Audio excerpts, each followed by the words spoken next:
Magandang araw mga bata! Ako nga pala si Ate Mikay, isang work immersion student na nagmula sa Arimbay High School. Narito ako upang magbahagi sa inyo ng kwento na tiyak akong kapupulutan nyo ng aral. Pero bago ang lahat, may mga katanungan muna ako. Nakakita na ba kayo ng hayop sa kagubatan? Wow! Ano-anong hayop ang pwedeng makita sa kagubatan? Magaling! At dahil dyan, may kinalaman ng ating kwento na pinamagatang Ang Kasal ni Lobo. Sinulat ni Chabrilal Copela at iginuit naman ni Suman Maharjan at hatid sa inyo ng Let's Read of the Asians Foundations. Handa na ba kayo? Tara, simulan na natin ang ating kwento. Sa isang gubat, patungo sa hilagang gilid ng nayon, nakatira si Pak. Nag-aalala siya tungkol sa kasal ng kanyang anak. Ang hirap-hirap mag-asikaso ng kasal, sinabi ni Zoro sa kaibigan na si Conejo. Sa palagay ko, hindi ko magagawa ang lahat ng ito na mag-isa. Bakit hindi tayo humingi ng tulong sa mga taga-nayon? Mungkahi ni Conejo. Pumayag naman si Lobo.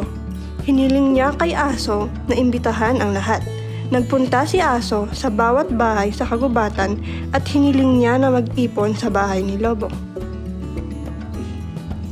Nang dumating ang lahat ng hayop sa kagubatan, sinabi ni Lobo, "Kailangan kong maghanda para sa kasal ng aking anak. Ngunit hindi ko ito magagawa ng mag-isa.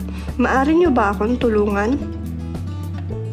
Agad na sumagot si Uwak at sinabi, "Ipamamahagi ko ang mga paanyaya." Sinabi ni Maya, "Ang aking tinig ay ang pinakamatamis, kaya tatanggapin ko ang mga panauhin."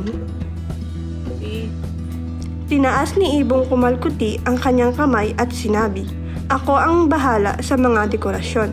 Maaari kong muling pinturahan ang bahay at gawing maayos ang mga ito." Pinahanga ang lahat ng kanyang makukulay na balahibo. Inanunsyo ng pabo, "Sasayaw ako at aliwin at pasasayahin ang lahat."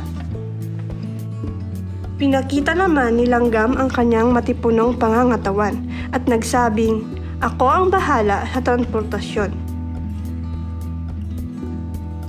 Ako ang bahala sa mga butil," ang sabi ni Inahing Manok. Gumapang mula sa lupa, sinabi ni Uod, "Ako ang bahala sa pagtakip sa anumang butas," samantala natutulog naman si Palaka sa isang sulok.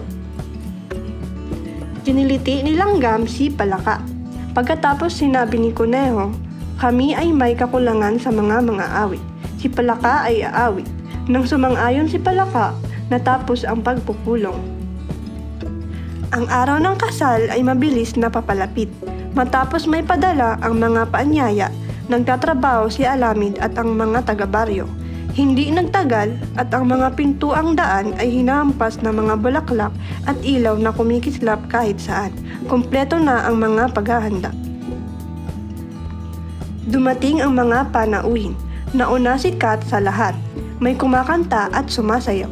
Ang prosesyon ng kasal ay tinakda.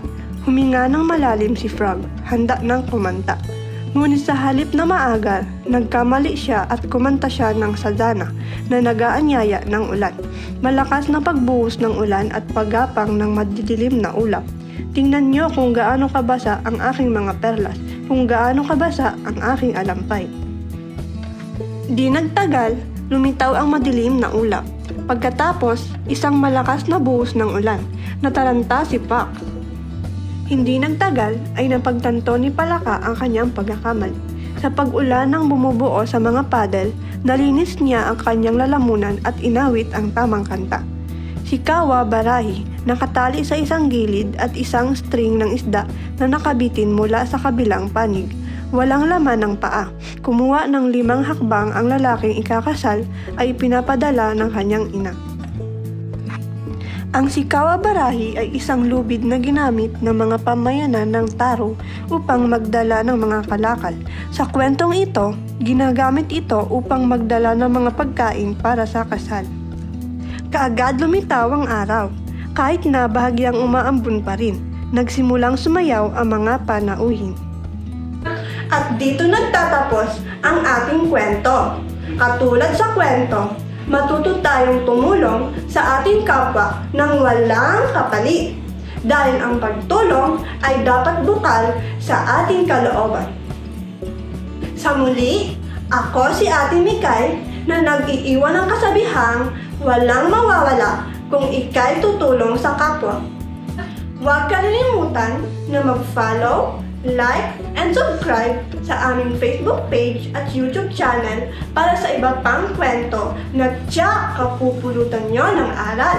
Hanggang sa muli, paalam!